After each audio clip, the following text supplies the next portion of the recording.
వచ్చిన టన్నెలు కూలితే రేవంత్ రెడ్డిని తిట్టొచ్చు, రోడ్డు మీద ప్రమాదం అయితే రేవంత్ రెడ్డిని తిట్టొచ్చు, కాళేశ్వరం కూలిపోతే రేవంత్ రెడ్డిని తిట్టొచ్చు, ఎండకు పంటలు ఎండిపోతే రేవంత్ రెడ్డిని తిట్టొచ్చు. నన్ను తిట్టడం కోసం మీ పైశాచిక ఆనందం మంచిదా అని బీఆర్ఎస్ వాళ్ళు నేను అడుగుతున్నా. 10 ఏళ్ళు ఏల్తిరి దోసుకుంటిరి, 10 నెలలు కూడా కాలేదు, అప్పుడే ఈ ఏడుపులు పెడబొబ్బలేంది? ప్రజలు చచ్చిపోతుంటే బాధతో ప్రభుత్వానికి అండగా నిలబడాలి. ప్రజలకు ఏదైనా కష్టం వచ్చినప్పుడు మనందరం కలిసికట్టుగా ఆదుకోవడానికి ఆలోచన చేయాలి. ప్రజా సమస్యల్ని 10 ఏళ్ల పరిపాలన అనుభవం ఉన్న మీరు మాకు సూచన చేయాలి. ఈరోజు నీళ్ళ సమస్య వచ్చినా, కరెంటు సమస్య వచ్చినా, ప్రాజెక్టుల ప్రమాదం వచ్చినా మీ అనుభవాన్ని ఉపయోగించి ప్రభుత్వానికి సూచన చేయాలి తప్ప మీ పైశాచిక ఆనందం తెలంగాణ రాష్ట్రానికి మంచిది కాదు. పైశాచిక ఆనందం పొందినోడు ఎవడు బాగుపడ్డోడు ఎప్పుడు చరిత్రలో చూడలే.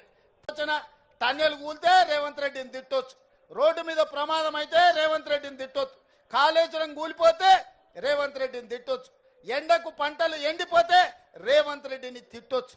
నన్ను తిట్టడం కోసం మీ పైశాచిక ఆనందం మంచిదా అని బీఆర్ఎస్ వాళ్ళు నేను అడుగుతున్నా. 10 ఏళ్ళు ఏల్తిరి దోసుకుంటిరి, 10 నెలలు కూడా కాలేదు, అప్పుడే ఈ ఏడుపులు పెడబొబ్బలేంది? ప్రజలు చచ్చిపోతుంటే బాధతో ప్రభుత్వానికి అండగా నిలబడాలి. ప్రజలకు ఏదైనా కష్టం వచ్చినప్పుడు మనందరం కలిసికట్టుగా ఆదుకోవడానికి ఆలోచన చేయాలి.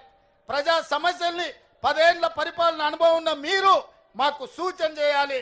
ఈరోజు నీళ్ళ సమస్య వచ్చినా, కరెంటు సమస్య వచ్చినా, ప్రాజెక్టుల ప్రమాదం వచ్చినా మీ అనుభవాన్ని ఉపయోగించి ప్రభుత్వానికి సూచన చేయాలి తప్ప మీ పైశాచిక ఆనందం తెలంగాణ రాష్ట్రానికి మంచిది కాదు. పైశాచిక ఆనందం పొందినోడు ఎవడు బాగుపడ్డోడు ఎప్పుడు చరిత్రలో చూడలే.